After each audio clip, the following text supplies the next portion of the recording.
Hi guys, welcome again आपके अपने YouTube channel doctor Sonal's tutorials पे। हमने दो सीरीज साथ साथ चलाई हैं। एक गायनिक सीरीज है जिसमें हम एनाटॉमी पढ़ रहे हैं। Anatomy of uterus, cervix and वेजाना हम पढ़ चुके हैं। Histology of uterus and cervix हम पढ़ चुके हैं। और बीच में लेबर के लेक्चर्स चल रहे थे, normal labour and positions and all that. ठीक है, तो वो लेक्चर्स अभी कुछ दिनों के लिए बंद हैं क्योंकि आयुर्वेद कॉलेज अभी बंद है। तो अभी मैंने सोचा एनाटॉमी को आगे कंटिन्यू करें। तो anatomy of fallopian tube and anatomy of ovary आज हम पढ़ेंगे। ओके, तो फैलोपियन ट्यूब क्या है? Fallopian tube is basically a paired structure, जैसे कि आप फोटो में देख सकते हैं।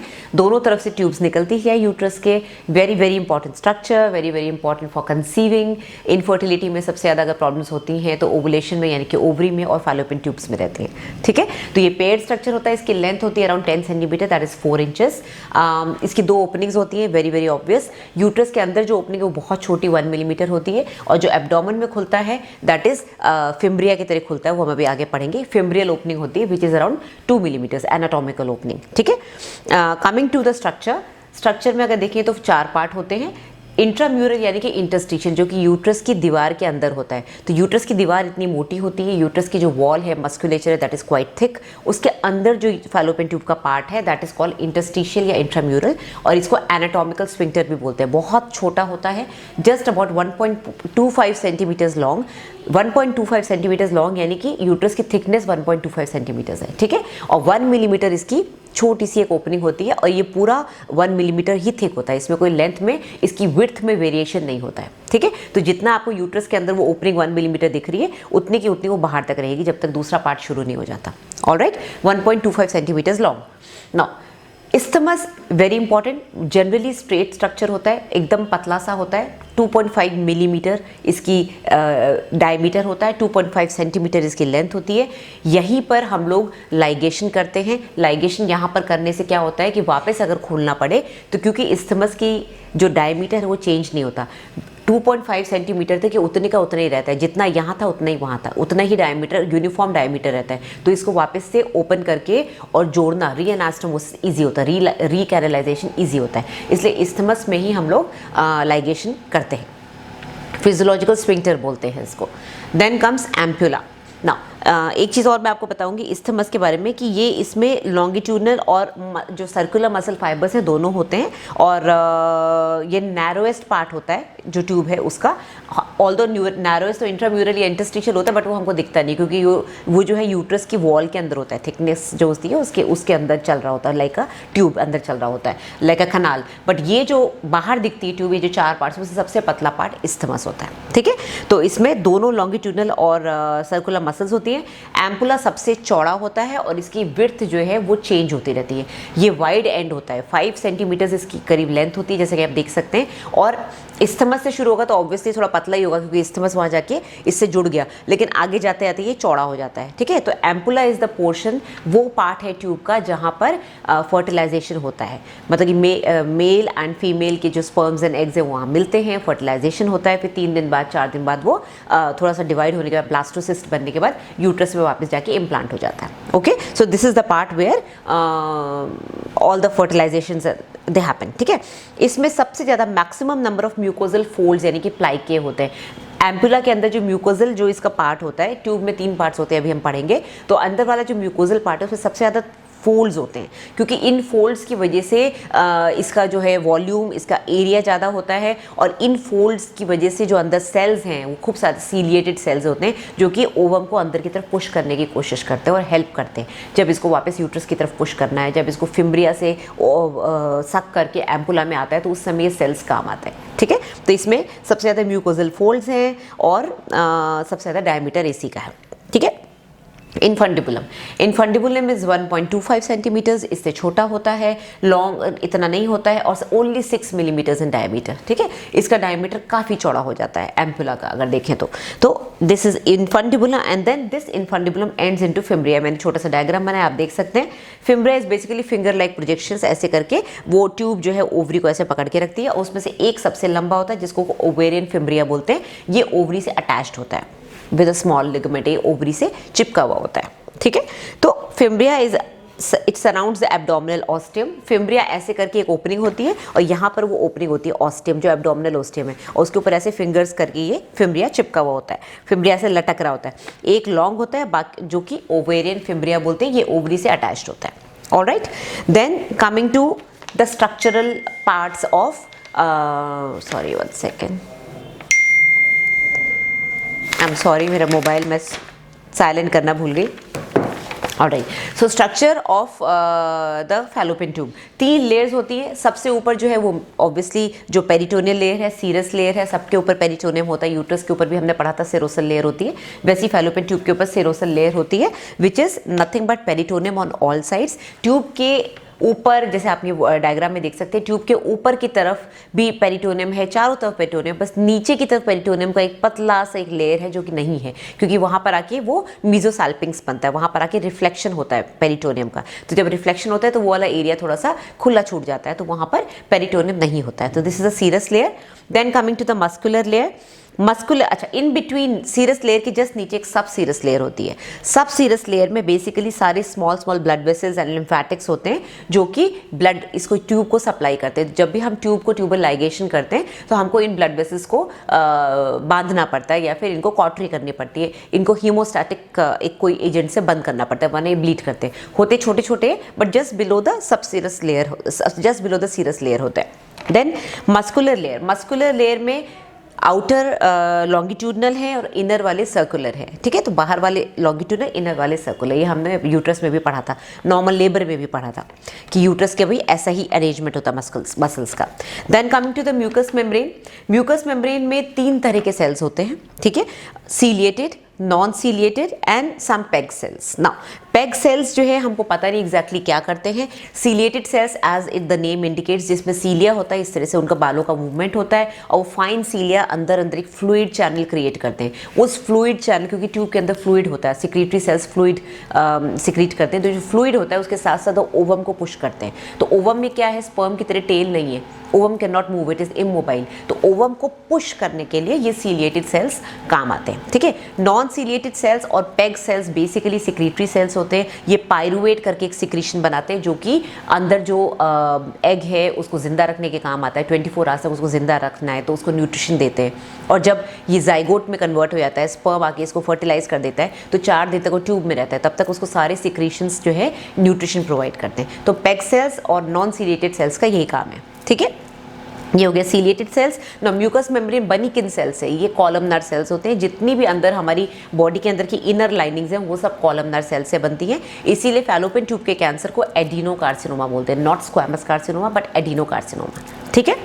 What else is left, mucous membrane obviously longitudinal folds होते हैं, मैंने बताया सबसे ज़्यादा एम्पुला में होते हैं ये, और इसमें कोई सब म्यूकस लेयर नहीं होती, कोई ग्लैंड्स नहीं होते। तो बेसिकली ट्यूब के अंदर कोई खास सिक्रीशंस नहीं है, बस वही थोड़ा सा हल्का सा फ्लूइड कलेक्शन रहता है, बिकॉज जिससे अंदर मॉइस्टनेस रहे, ठीक है। Then coming to the functions में एक तो मेन बात होगी ट्रांसपोर्ट ऑफ गैमीट्स। स्पर्म भी यूट्रस के अंदर जाके ट्यूबल ओपनिंग के थ्रू घुस के एम्पुला तक ट्रैवल करता है, तो ये ट्यूब का ही काम है कि सीलिया के थ्रू उसको पुश करे, जो सीलिएटेड सेल्स हैं उसको बाहर की तरफ पुश करते हैं, ओवम को अंदर की तरफ पुश करते हैं, फिर एम्पुला में आके ये दोनों मिलते हैं। तो basically fertilisation, transport of gametes and also survival of zygote through its secretions, जो मैंने अभी बताया। पेग सेल्स और non ciliated cells secretions provide करते हैं जिससे कि जो जाइगोट है वो जिंदा रहे, ओवम जिंदा रहे। Alright, that's it. ट्यूब के बारे में ज़्यादा जानने की जरूरत नहीं। मीजोसाल्पिंग्स के बारे में बता दूं, रिलेशंस में अगर हम बात करें तो रिलेशंस में ऊपर की तरफ तो कुछ भी नहीं है, tube is like hanging in the pelvis, और इसके सुपीरियरली कुछ नहीं है। इसके अगर नीचे इन्फीरियरली देखें तो मीजोसाल्पिंग्स है। मीजोसाल्पिंग्स बेसिकली क्या है, it lies between the fallopian tube and the ovary. Fallopian tube and ovary के बीच में मीजोसाल्पिंग्स रहता है। जब भी हमको ट्यूब रिमूव करनी है, ट्यूबल लाइगेशन नहीं करना है, ट्यूब पूरी पूरी काटनी है, एक्टोपिक प्रेगनेंसी में या यूट्रस जब निकालते हैं, हिस्टेक्टमी करते हैं, तो हम ट्यूब निकाल देते हैं, क्योंकि ट्यूब से आगे चल के कैंसर बनने के चांसेस ज़्यादा होते हैं। पेशेंट यंग है तो हम ओवरी छोड़ते हैं, तो ओवरी और ट्यूब के बीच में जो मीजोसाल्पिंग्स है वहाँ पर क्लैंप लगा के कट करना पड़ता है, क्योंकि उसमें के अंदर ब्लड वेसल्स होते हैं। ठीक है। तो ये होता है mesosalpinx, it is just reflection of the broad ligament. तो जो ब्रॉड लिगामेंट पीछे की तरफ है पोस्टीरियर, उसी का एक रिफ्लेक्शन है। इसके अंदर एनास्टोमोटिक ब्लड वेसल्स होते हैं जो कि ओवरी और यूट्रस को सप्लाई करते हैं। जब हम ब्लड सप्लाई पढ़ेंगे तब बताऊंगी। यूट्राइन आर्टरी और ओवेरियन आर्टरी दोनों के अलग अलग ओरिजिन है और ये दोनों आके एनास्टोमोस होती है मीजोसाल्पिक्स में, ठीक है। तो अगर ठीक से ना इसको बांधा जाए तो यहाँ ब्लीडिंग बहुत ज़बरदस्त हो सकती है, स्पेशली प्रेग्नेंट लेडी में। प्रेग्नेंट लेडी में ये ब्लड वेसल्स बहुत बड़े बड़े हो जाते हैं। एंड इसके अंदर एक वुल्फियन बॉडी और वुल्फियन डक्ट होता है जो कि वेस्टिजियल ऑर्गन है। ये जब हम एम्ब्रियोलॉजी पढ़ेंगे तब आपको बताएंगे। बहुत सारी चीज़ें एम्ब्रियोलॉजी में बनती हैं और जब बच्चा पैदा होता है तब तक वो वेस्टिजियल हो जाती है, उनका कोई काम नहीं रह जाता है, ठीक है। तो मीजोसाल्पिक्स के बारे में इतना ही। और एक चीज़ और बता दूँ, टीबी एंड गोनोकॉकस, ट्यूबरकुलोसिस एंड गोनोकॉकस, ये दोनों ऑर्गेनिजम्स ट्यूब पे अटैक करते हैं। तो अगर टीबी हुआ है पेशेंट को तो जनरली इसका कॉर्नुअल एंड यानी कि जो यूट्राइन एंड है ट्यूब का, वहाँ से ब्लॉकेज हो जाता है। और अगर गोनोकॉकस हुआ है, क्योंकि वो एब्डोमिनल सिस्टमिक सर्कुलेशन से आता है गोनोकॉकस, तो इसलिए कॉर्नुअल एंड ना होके उसका पेरिटोनियल एंड यानी कि एब्डोमिनल एंड ब्लॉक हो जाता है। तो अगर ट्यूबल ब्लॉकेज आप पढ़ते हैं और नॉर्मली अगर आप ये देखते हैं कि कौन से कॉजल ऑर्गेनिजम्स है, तो टीबी यूट्राइन एंड को ब्लॉक करती है, कॉर्नुअल एंड को, और एब्डोमिनल एंड को ब्लॉक करने के लिए सबसे ज़्यादा इंपॉर्टेंट है गोनोकॉकस, ठीक है। दैट इज गोनोरिया, ठीक है। That is a bacterial infection. That's it guys, tube के बारे में इतना ही। अब हम पढ़ेंगे ओवरी के बारे में। और लेट गाइस, तो अब हम पढ़ेंगे एनाटॉमी के बारे में, एनाटॉमी ऑफ ओवरी, ठीक है ना। ओवरी अगेन ये क्या है, सेक्स ग्लैंड्स हैं, दीज आर गोनाड्स। इनको रिमूव कर देने से फर्टिलिटी खत्म हो जाती है। सो बेसिकली जैसे मेल्स में टेस्टिस होता है, फीमेल्स में ओवरीज होती हैं, ठीक है। तो पेयर्ड ग्लैंड्स हैं, स्कार्ड होते हैं, इनकी सरफेस पिंकिश ग्रे होती है जैसे कि आप देख सकते हैं, और स्कार्ड होते हैं। और ये स्कारिंग बहुत ज़्यादा मीनोपॉज में और ज़्यादा कॉमन और ज़्यादा प्रोमिनेंट हो जाती है, क्योंकि मीनोपॉजल ऑर्गन्स जो है एकदम श्रिंक हो जाते हैं, उनका फ्लूइड खत्म हो जाता है, फॉलिकल्स खत्म हो जाते हैं, तो वो और ज़्यादा श्रिंक होने की वजह से और ज़्यादा रिंकल्ड दिखती है। तो और नॉर्मली अगर यंग गर्ल्स की देखें प्यूबर्टल एज में, तो एकदम ही गोल गोल, एकदम यू कैन से बिना स्कार के एकदम ही राउंड स्ट्रक्चर, सिस्टिक जैसी दिखती है, या फिर समझ लो एक स्मूथ पोटैटो की तरह दिखती है, ठीक, व्हाइट पोटैटो की तरह, राइट। तो पिंकिश ग्रे की सरफेस होती है, स्कार्ड सरफेस होती है, ग्रूव्स होते हैं जैसे कि मैंने बताया, फरोज होते हैं which become more prominent after menopause. Then intraperitoneal structure है इसका। अगर हम साइज देखें तो मैंने तो इसमें कम ही लिखा है। मैक्सिमम इसकी जो लेंथ होती है 5 सेंटीमीटर होती है, क्योंकि ये सोनोग्राफी में बहुत काम आती है। अगर हम सोनोग्राफी कभी देख रहे हैं किसी पेशेंट की और उसको बता रहे हैं कि भाई तुम्हारी ओवरी बड़ी है, तो कब उसको बोलेंगे कि आपको ऑपरेशन की जरूरत है या फिर आपको ट्रीटमेंट की जरूरत है, जब वो 5 सेंटीमीटर से ज़्यादा हो जाती है, तो फिर अपने को चेक करना पड़ता है क्या प्रॉब्लम है। तो मैक्सिमम 5 सेंटीमीटर तक अलाउड है, बट एवरेज अगर देखें तो 3/2/1, ये कि 3 centimetre length, 2 centimetre width and 1 centimetre thickness, और मैक्सिमम जाती है 5/3/1.5। अब अगर वॉल्यूम की बात करें तो 7 to 8 cc, ठीक है, क्यूबिक सेंटीमीटर हम यूनिट लेते हैं वॉल्यूम के लिए, और ये सोनोग्राफी की लैंग्वेजेस। तो 7 to 8 cc एवरेज है। मैक्सिमम जो रिप्रोडक्टिव एज में वॉल्यूम अलाउड है दैट इज 20 cc, ठीक है। मीनोपॉज में ये आधा हो जाता है। मीनोपॉज में एवरेज होता है 3 to 4 cc और मैक्सिमम अलाउड होता है 10 cc। तो अगर इससे ज़्यादा है मीनोपॉज में स्पेशली, तो खतरे वाली बात हो सकती है और उसको चेक करना बहुत ज़रूरी होता है। ओवेरियन कैंसर की तरफ पॉइंट कर सकता है ये, ठीक है। नेक्स्ट कमिंग टू कहाँ रहती है ये, इसकी पोजीशन क्या है। इसकी पोजीशन है ovarian fossa, ovarian fossa of Waldeyer. Waldeyer यानी कि वो साइंटिस्ट, वो डॉक्टर जिसने कि इसको देखा था, डिस्कवर किया था। ओवेरियन फोसा के अंदर नली पैरास में रहती है, मल्टीज में, क्योंकि यूट्रस एक बार कंसीव करने के बाद साइज बड़ा हो जाता है, सब कुछ सारे स्ट्रक्चर्स अपनी जगह से हिल जाते हैं। So it is a possibility multis में ये ओवेरियन फोसा से बाहर आ जाए। बट नली पैरा में जब अभी तक यूट्रस की कोई हैंडलिंग नहीं हुई है, कोई साइज बड़ा नहीं हुआ है, वो नॉर्मल अपनी जगह पे है, तो ओवेरियन फोसा में रहती है, ठीक है। नेक्स्ट कमिंग टू ट्यूब के बॉर्डर्स, इसके सरफेस एंड इसके एंड्स, ओके। तो ट्यूब नहीं, sorry, ovary is like this, ठीक है। तो इसके 2 एंड्स होंगे, 2 बॉर्डर्स होंगे और 2 सर्फेसेस होंगे। Now coming to the 2 ends, जो 2 एंड होंगे, एक हो गया ट्यूबल एंड, एक हो गया यूट्राइन एंड। तो यूट्राइन एंड यूट्रस की तरफ पॉइंट करेगा, ट्यूबल एंड बाहर की तरफ पॉइंट करेगा, क्योंकि ट्यूब ऐसे निकल के ओवरी को बाहर की तरफ से पकड़ती है पोस्टीरियरली, ठीक है। तो अंदर वाला एंड जो है that is the tubal end and the बाहर वाला एंड इज अंदर वाला एंड इज यूट्राइन एंड, बाहर वाला end is tubal end, alright. Next coming to the borders, borders में अगर आप ओवरी को देखिए इस तरह से लगी हुई है यूट्रस के बाहर, ठीक है। तो उसका बॉर्डर क्या हुआ, एक हो गया आगे एंटीरियर बॉर्डर, एक हो गया पोस्टीरियर बॉर्डर। तो एंटीरियरली तो मीजोवेरियम है, जैसे ट्यूब के लिए मीजोसाल्पिंक्स था, इसी तरह से ओवरी के आगे भी मीजोवेरियम है, यानी कि पेरिटोनियल फोल्ड है जो कि ब्रॉड लिगामेंट का ही पार्ट है, और पीछे वाला एंड जो पोस्टीरियर बॉर्डर है वो बिल्कुल फ्री है, वहाँ कुछ नहीं है, ठीक है। सरफेसेस भी मीडियल एंड लैटरल, क्योंकि ओवरी बिल्कुल एग्जैक्टली ऐसे नहीं रहती, इट इज लाइक दिस, तो ये मीडियल एंड ये लैटरल, ठीक है। नाउ कमिंग टू अटैचमेंट्स, बहुत इंपॉर्टेंट, ओवरी के अटैचमेंट्स क्या है? ओवरी के 3 अटैचमेंट है। एक है जो अंदर की तरफ इसको पॉइंट करता है, यूट्रस से जो मिलाता है, that is ovarian ligament. Ovarian ligament होता है अपवर्ड्स एंड इनवर्ड्स, क्योंकि यूट्रस के पीछे, अगर आप देख रहे हैं फोटो में, ट्यूब के नीचे और यूट्रस के पीछे ये लटक रही होती है, तो जब ये लटक रही होती है तो बेसिकली यूट्रस से ओवेरियन लिगामेंट के थ्रू अटैच्ड होती है। इस लिगामेंट को हमको काटना पड़ता है जब हमको ओवरी निकालनी है, बट ऐसा बहुत रेयर होता है। हम बेसिकली यूट्रस निकालते हैं, ओवरी नहीं निकालते हैं, या तो ओवरी निकालेंगे तो यूट्रस भी निकालेंगे। तो जब यूट्रस निकालना है, ओवरी को छोड़ना है, तो ये ओवेरियन लिगामेंट कट करना पड़ता है, ठीक है। अब इस ओवेरियन लिगामेंट के बारे में अगर मैं आपको बताऊं तो बेसिकली ये upwards and inwards forward point करता है, क्योंकि अपवर्ड्स क्यों? क्योंकि इसको ऊपर की तरफ यूट्रस में अटैच होना होता है, just below the fallopian tube, और इनवर्ड्स क्योंकि अंदर की तरफ जा रहा है, ठीक है। और ये कहाँ से कहाँ अटैच होता है? Uterine cornu, just below the fallopian tube, और ओवरी का जो मीडियल एंड है, जो कि ट्यूबल एंड है, सॉरी जो यूट्राइन एंड है, नॉट ट्यूबल एंड, जो यूट्राइन एंड है उसको मीडियल एंड बोलते हैं, और वहाँ से लेकर ये यूट्रस के कॉर्नू से अटैच होता है, ठीक है। नाउ इसमें ये बहुत ज़्यादा प्रोमिनेंट नहीं होता, क्योंकि इसमें मसल फाइबर्स बहुत कम है, प्लेन मसल फाइबर्स होते हैं, कनेक्टिव टिश्यू होता है, बट बहुत ज़्यादा वैस्कुलर भी नहीं है, बहुत थिक भी नहीं है, जैसे यूट्रस एक्रस बहुत थिक होते हैं, बट ये इतना थिक नहीं है, इसका इतना काम नहीं होता, ये बस ओवरी को सस्पेंड करता है यूट्रस से, ठीक है ना। और morphologically it is a continuation of round ligament. Round ligament हम बाद में पढ़ेंगे। यूट्रस के आगे एक लिगामेंट होता है just below the fallopian tube का अटैचमेंट, और ये आगे जाके यूट्रस को बेसिकली इरेक्ट पोजीशन में खड़ा करने में हेल्प करता है, वो बहुत स्ट्रांग होता है, उसी का एक पार्ट है पीछे की तरफ ओवेरियन लिगामेंट, ठीक है। तो not very prominent, it is just one of the attachments of ovary. Next coming to, ये तो हो गया medial attachment. Lateral attachment, now ovarian fossa में ओवरी है, तो ओवरी बेसिकली पेल्विस से भी तो कहीं अटैच होगी ना, पेल्विक वॉल से, तो जो लैटरल पेल्विक वॉल है वहाँ से एक लिगामेंट आता है, इनफंडिबुलर पेल्विक लिगामेंट, ठीक है। उसको सस्पेंसरी लिगामेंट ऑफ ओवरी भी बोलते हैं। वो बहुत इंपॉर्टेंट होता है, अभी हम रिलेशंस में पढ़ेंगे, उसमें बहुत सारे स्ट्रक्चर्स होते हैं जिनको कि बहुत केयरफुली मैनेज करना होता है, क्योंकि वो पेल्विक वॉल से आ रहा है, तो उसके अंदर ब्लड वेसल्स भी है, यूरेटर भी है, बहुत कुछ है, ठीक है। तो ये लैटरल होता है, और ओवरी को लैटरली और मीडियली ये दोनों लिगामेंट्स अटैच करते हैं। एक यूट्रस अटैच करता है थ्रू द मीडियल एंड, यानी कि यूट्राइन एंड, उसको बोलते हैं ओवेरियन लिगामेंट, और ये होता है इनफंडिबुलो पेल्विक लिगामेंट। इनफंडिबुलो पेल्विक क्यों बोलते हैं? क्योंकि ये इनफंडिबुलो पार्ट जो है ट्यूब का वहाँ से आता है, लैटरल पेल्विक वॉल से आता है, इनफंडिबुलो पेल्विक, ठीक है। दोनों वर्ड्स इसमें यूज हो गए, ठीक है। तो ये हो गए आपके अटैचमेंट, ये हो गया मीडियल अटैचमेंट, लैटरल अटैचमेंट। एक होता है anterior attachment, posterior layer of मीजोवेरियम, यानी कि ओवरी का जो पेरिटोनियल रिफ्लेक्शन है दैट इज मीजोवेरियम, उसकी पोस्टीरियर लेयर से ओवरी आगे की तरफ अटैच्ड होगी, ठीक है। ये 3 हो गए अटैचमेंट्स।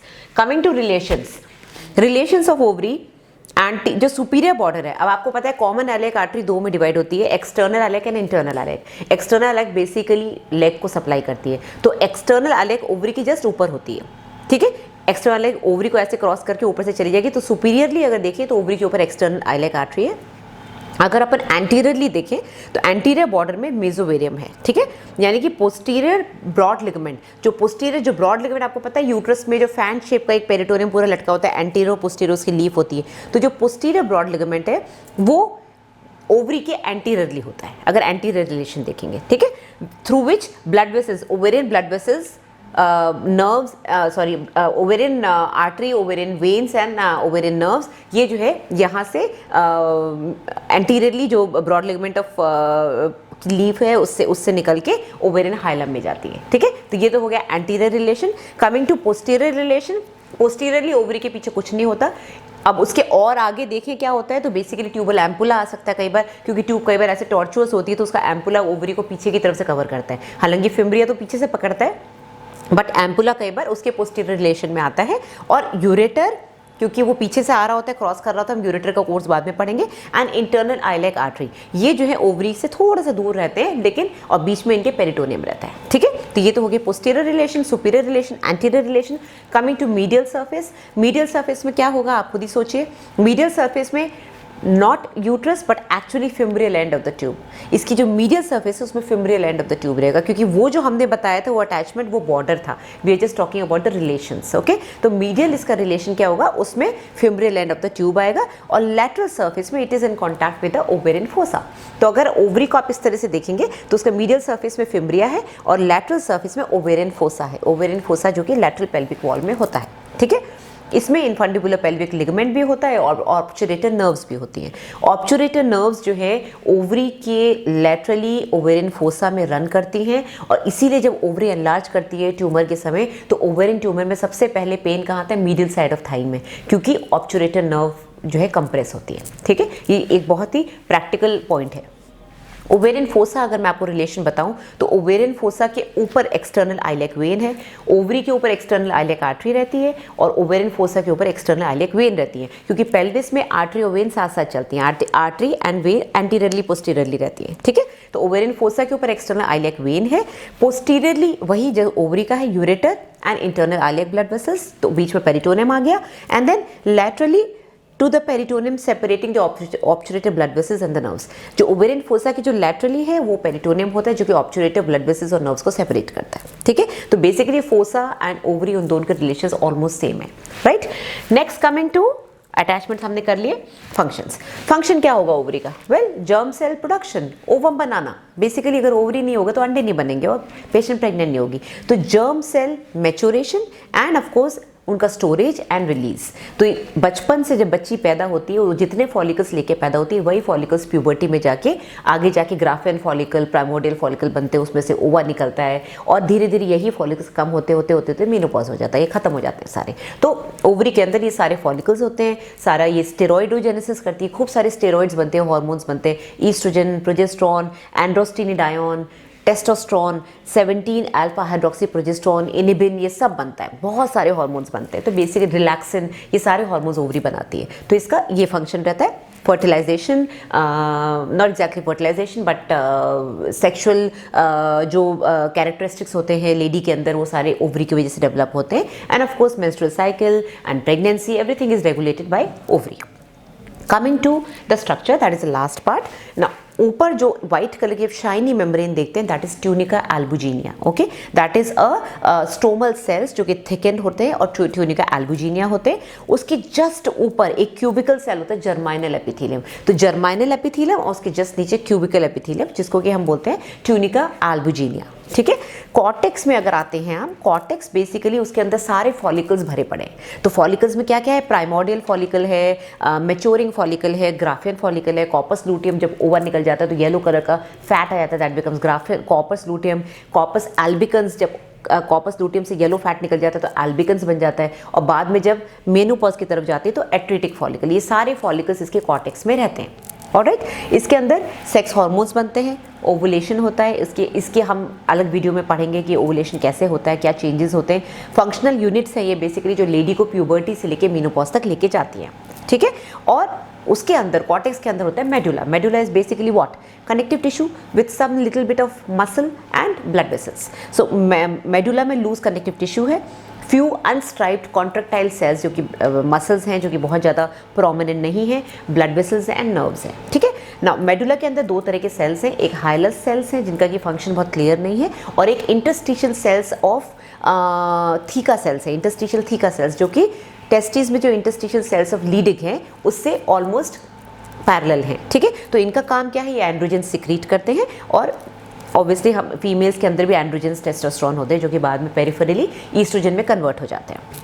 तो basically these are homologous to interstitial cells of testis, right. तो मेडुला हो गया, कॉर्टेक्स हो गया, हमने ट्यूनिका एल्बुजिनिया पढ़ लिया। उसके ऊपर जो क्यूबिकल सेल्स की लेयर होती है that is germinal epithelium, that is called GE, ठीक है। बट ये मिजनोमर क्यों है, क्योंकि जर्माइनल एपिथेलियम इसको बोलते हैं बट इसमें से कोई जर्म सेल्स नहीं निकलते, ठीक है। बेसिकली अंदर जो कॉर्टेक्स है वहाँ से सारे सेल्स निकल रहे हैं, Alright, so that's it guys. I don't think there is anything else left for you to know. Germ cells and granulosa cells में confuse ना होइएगा. कॉर्टेक्स के अंदर ग्रैनुलोसा सेल्स जो होते हैं वो बेसिकली प्राइमोर्डियल फॉलिकल बनाते हैं. जो जर्म सेल्स होते हैं वो अंदर ओवा को बोलते हैं, जो ओवम बनते हैं, जो एक्चुअली बच्चे को बनाते हैं, जो एक्चुअली बच्चे को जन्म देते हैं. ठीक है, तो that is the genetic material of a lady.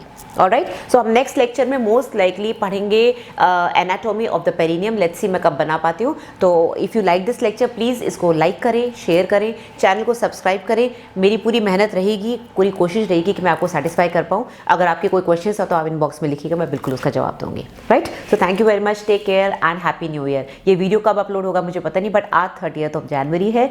सो 2 दिन बाद यानी कि कल की रात 12 बजे हमारा न्यू ईयर शुरू हो जाएगा. होप 2021 सबके लिए खुशियाँ लेकर आए. Thank you very much, bye bye.